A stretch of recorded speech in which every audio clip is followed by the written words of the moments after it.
I want to talk about SNAP benefits, Mr. McKee.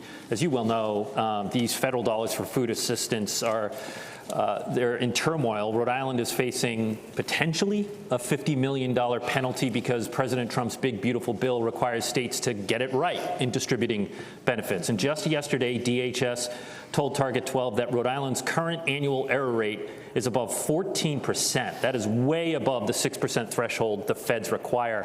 Why has your administration not been able to get its arms around this error rate? Well, the numbers are not correct. I got this from your DHS. The 14% was when I came into office. It's down to 12. Last month it was about 8. But I said the annual. That's the annual rate that I gave. That's the number I cited. So so you're moving it down, and we put together a strategy here. But look, the Trump administration put a lot of pressure on the SNAP program. When he shut down the SNAP program, right, because the government was shut down, I'm the governor that went and made sure that every single family got their SNAP benefit this fall. The error rate is going to come down. We have put in a program in that space. I'm comfortable that the DHS is going to be able to handle it, just like they have every other crisis that has come that way since I've been in office.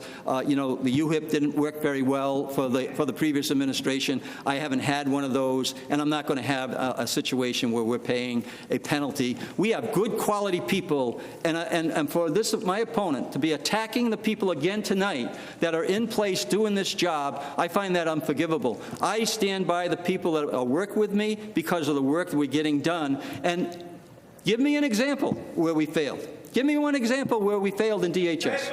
All right. In DHS. I'll give 3 examples. Oh. Okay. You only asked for one. It is a lack of competency. We do have a very high SNAP error rate. That will mean we're going to send $100 million in penalty to the federal government. Okay? So this is an important component of leadership. I'll give you another example. We spent $90 million or more on our state systems, and yet this governor couldn't get the W-2 rights for state employees. The W-2 forms went out in December. They were incorrect. That has been a fiasco under his leadership. And I'll give you one more. When I'm governor, we won't spend $70,000 on a rug in my office that has the wrong name of the state on it. I'll just go to Ocean State Dock Lot and buy one myself. Yeah, so again, misinformation, we are not going to pay a penalty. We're right on top of this, just like we are on every other issue in the state of Rhode Island. My opponent is a corporate elite person that has let people go when she was making $80,000 a day. She doesn't understand what we're going through and what people are going through. And by the way, the union that is most impacted by this, Council 95, is endorsing me. They know that I bring them to the table every single day to make sure that we work through these things.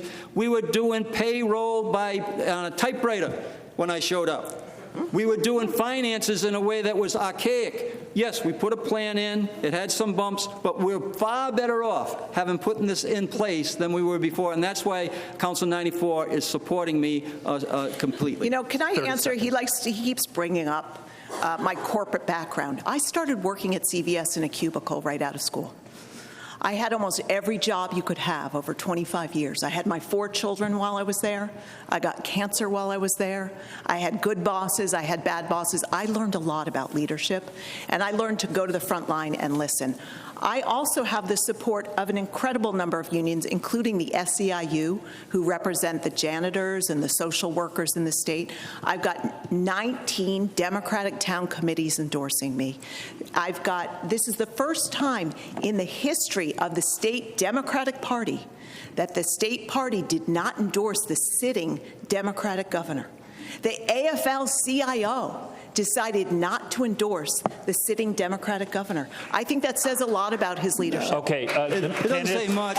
When the majority of the AFL-CIO, 70% are with me. The people are with me because I'm with the working family.